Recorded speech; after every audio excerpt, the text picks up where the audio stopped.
আমরা সেন্ট্রালের কাছে জবাব চাই, সেন্ট্রাল কিসের ভিত্তিতে এই কমিটি অ্যাপ্রুভ করেছে। আমরা আসলে আহতদের নিয়ে একটা স্মরণ সভায় ছিলাম, হঠাৎ করেই কমিটিটা প্রকাশ হয়, যেখানে দেখতে পেলাম যে আমার নামটি দেখতে পেলাম। আসলে আমি আদৌ তো জানি না যে এই কমিটিতে আমার নাম দেওয়া হয়েছে। বেশ কিছু যৌক্তিক কারণে আমরা এই কমিটিকে বয়কট ও অবাঞ্ছিত ঘোষণা করছি চাঁদপুর বৈষম্য বিরোধী ছাত্র আন্দোলনের পক্ষ থেকে। কারণগুলো আমি একটু আপনাদের মাঝে তুলে ধরবো। আসলে পদত্যাগ কারা করেছে এটা যদি আমি পড়তে শুরু করি তাহলে আমার মনে হয় যে শেষ হবে না। এই সংগঠনের যে স্পিরিট ধারণ করে তাদের মাধ্যমে এই কমিটি গঠন করা হবে। যে আমরা চাই না আমি ডামির মাধ্যমে এই কমিটি গঠন করা হবে। কোটি মানুষের আস্থার ভালোবাসায় 11 বারের মতো দেশের 1 নম্বর রেফ্রিজারেটর ব্র্যান্ড ওয়ালটন। হাজীগঞ্জ চাঁদপুরে যখন আন্দোলন হয়, একই সাথে হাজীগঞ্জ উপজেলাতে আন্দোলন হয়। এখানে একজন স্পোর্ট ডেট আছে, মৃত্যুবরণ করেছে হাজীগঞ্জে। এছাড়া 5 জন শহীদ আছে।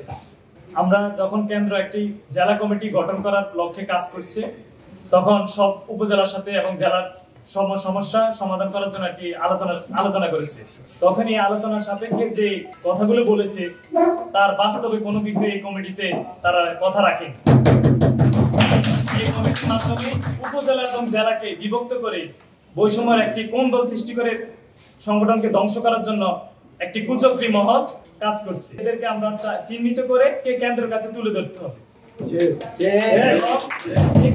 মহলের কারণে আমরা চাই না কোনো কারণে বৈষম্য ছাত্র আন্দোলন সংগঠনটি প্রশ্নবিদ্ধ।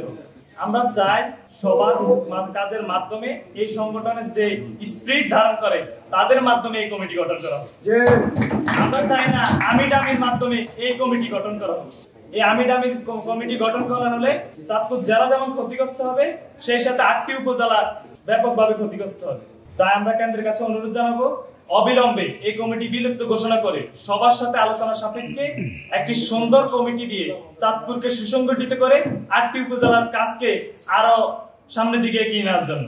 আমরা আসলে আহতদের নিয়ে একটা স্মরণ সভায় ছিলাম, হঠাৎ করেই কমিটিটা প্রকাশ হয়, যেখানে দেখতে পেলাম যে আমার নামটি দেখতে পেলাম। আসলে আমি আদৌ তো জানি না যে এই কমিটিতে আমার নাম দেওয়া হয়েছে, মানে কিভাবে দেওয়া হয়েছে আমার এই বিষয়ে কোনো মন্তব্য ছিল না। কিভাবে দিছে সেটাও আমি জানি না।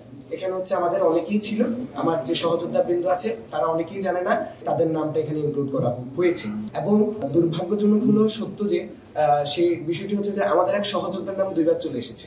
ঠিক আছে, তার মানে তাদের কতটা তাড়াহুড়োর মধ্য দিয়ে তারা কমিটি প্রকাশ করেছে, যেখানে হচ্ছে একটি অনৈতিক কমিটি। আমি আপনাদের জ্ঞাতার্থে জানাতে চাই যে বৈষম্যবিরোধী ছাত্র আন্দোলন চাঁদপুর জেলার যে কমিটি দেওয়া হয়েছে সেখানে যে মূল কিছু পদ সেখান থেকে পদত্যাগ করেছে। যেমন সিনিয়র যুগ্ম আহ্বায়ক মোহাম্মদ রাকিব ভূঁইয়া পদত্যাগ করেছেন। ঠিক আছে, আমি হচ্ছে যুগ্ম মুখ্য সংগঠক, আমিও পদত্যাগ করেছি। এবং হচ্ছে সংগঠক রবিউল আলম পদত্যাগ করেছে। এবং হচ্ছে আপনাদের জ্ঞাতার্থে আরো জানাতে চাই যে সিনিয়র যুগ্ম সদস্য সচিব জুবায়ের ইসলাম আসিফ তিনিও পদত্যাগ করেছেন। যুগ্ম সদস্য সচিব ফরহাদুজ্জামান, মিনহা কামাল মিম, রনি সরকার মতলব দক্ষিণ, ওনারাও পদত্যাগ করেছে। সহ মুখপাত্র সায়েম আহমদ তিনিও পদত্যাগ করেছেন। সদস্য আফসার আহমেদ রিয়াদ তিনিও পদত্যাগ করেছে। আসলে পদত্যাগ কারা করেছে এটা যদি আমি পড়তে শুরু করি তাহলে আমার মনে হয় যে শেষ হবে না। বর্তমানে যে প্রক্রিয়ায় পদত্যাগ করেছি আমরা হচ্ছে কেন্দ্রকে জানিয়েছি কমিটিটা যেন তারা বয়কট করে, অবাঞ্ছিত ঘোষণা করে, সঠিক তদন্তের মাধ্যমে নতুন কমিটি যেন তারা প্রকাশ করে, সাধারণ যে সহযোদ্ধা বৃন্দ আছে, ছাত্র জনতা আছে, তাদের মতামতের ভিত্তিতে যেন একটা কমিটি আবার প্রকাশ করে। এখানে যে অনৈতিকভাবে যে কমিটিগুলো করা হয়েছে, আমরা যে সমস্যাগুলোকে প্রধান হিসাবে উল্লেখ করেছি সেগুলোকে সংশোধন করে নতুন কমিটি যেন নিয়ে আসা হয় সেটা আমরা কেন্দ্রকে জানিয়েছি। কিন্তু কেন্দ্র আমাদের সাথে তালবাহানা করছে, একজন আরেকজনের দোষ দিচ্ছে, আরেকজন আরেকজনের দোষ দিচ্ছে। না, আমাদের পক্ষ থেকে কোনো আলটিমেটাম আপাতত নেই। আমরা হচ্ছে 8 উপজেলার যারা প্রতিনিধিরা আছেন তাদের সাথে আগে বসে হচ্ছে আমরা একটা সরাসরি সিদ্ধান্তে যাব। সেখানে হচ্ছে কেন্দ্র আমাদেরকে নিয়ে কিছু রাহা করতে পারে সেই বিষয়ে হচ্ছে অবশ্যই আপনারা জানতে পারবেন। আমাদের যে কর্মসূচিটা সেটা হচ্ছে যে কেন্দ্রের আমরা হচ্ছে কোন রকম যে নির্দেশনা সেটা হচ্ছে আমরা মানে কমিটি কেন্দ্রিক কোন রকম নির্দেশনা আমরা ফলো করব না। আমরা আমাদের জায়গা থেকে জনগণের উদ্দেশ্যে কাজ করব, জনগণকে নিয়ে কাজ করব, জনগণের ভোগান্তি যেন না হয় সেই উদ্দেশ্যে কাজ করব। জুলাই স্পিরিটটা যে আমাদের ভিতরে আছে সেটা এখন আমাদের ভিতরে বর্তমানে আছে। আমরা চাচ্ছি না যে কমিটিটা কিভাবে হচ্ছে বা কি হয়েছে সেটা আমরা উল্লেখ করতে চাচ্ছি না। আমরা চাচ্ছি যে একটি নৈতিক কমিটি হোক।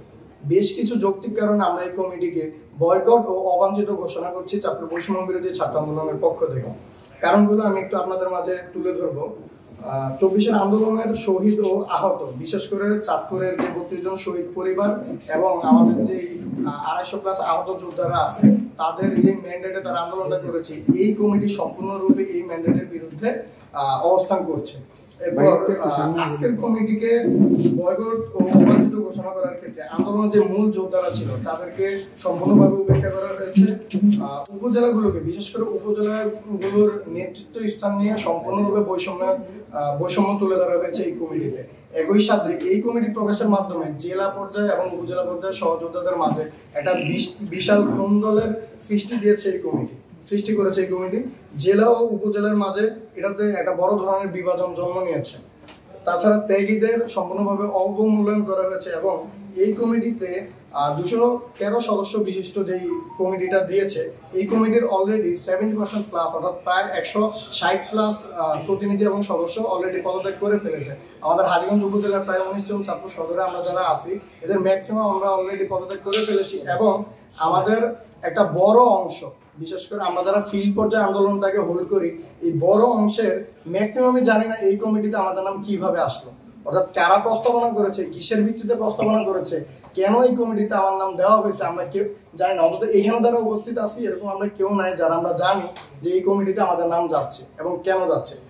সর্বোপরি 5ই ফেব্রুয়ারি আমাদের একটা টিম, যারা আমরা আন্দোলন সক্রিয় ছিলাম এবং পরবর্তী সংস্কার কাজে নিজেদেরকে নিবেদন করেছি, এই টিমটা সেন্ট্রাল যায় এবং সেন্ট্রালের প্রতিনিধি কুমিল্লা রেঞ্জের দায়িত্বপ্রাপ্ত একজন হামজা মাহবুব ভাইয়ের সাথে আমরা বসি এবং তাদের কাছে আমরা একটা প্রস্তাবনা দিই যে চাঁদপুর শহরে বা চাঁদপুর জেলা কমিটি দেওয়ার ক্ষেত্রে আপনারা চাঁদপুরের আন্দোলনকারীদের মতামতকে সর্বোচ্চ প্রাধান্য দেবেন। কিন্তু আমরা মনে করি বর্তমানে যে কমিটিটা দেওয়া হয়েছে এটা সম্পূর্ণরূপে লবিং এর মাধ্যমে অথবা অন্য কোনোভাবে দেওয়া হয়েছে। এখানে যে আন্দোলনকারীদের মতামতকে সম্পূর্ণরূপে ডিনাই বা অবহেলা করা হয়েছে এটা প্রমাণিত।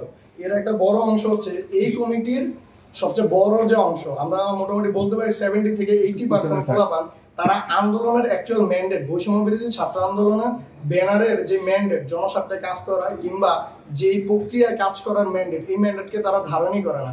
তাদের ম্যাক্সিমাম অন্যান্য বিভিন্ন রাজনৈতিক দলের অ্যাক্টিভ বা বর্তমান প্রচলিত ম্যান্ডেটে কাজ করছে বলে আমাদের কাছে যথেষ্ট পরিমাণ তথ্য রয়েছে।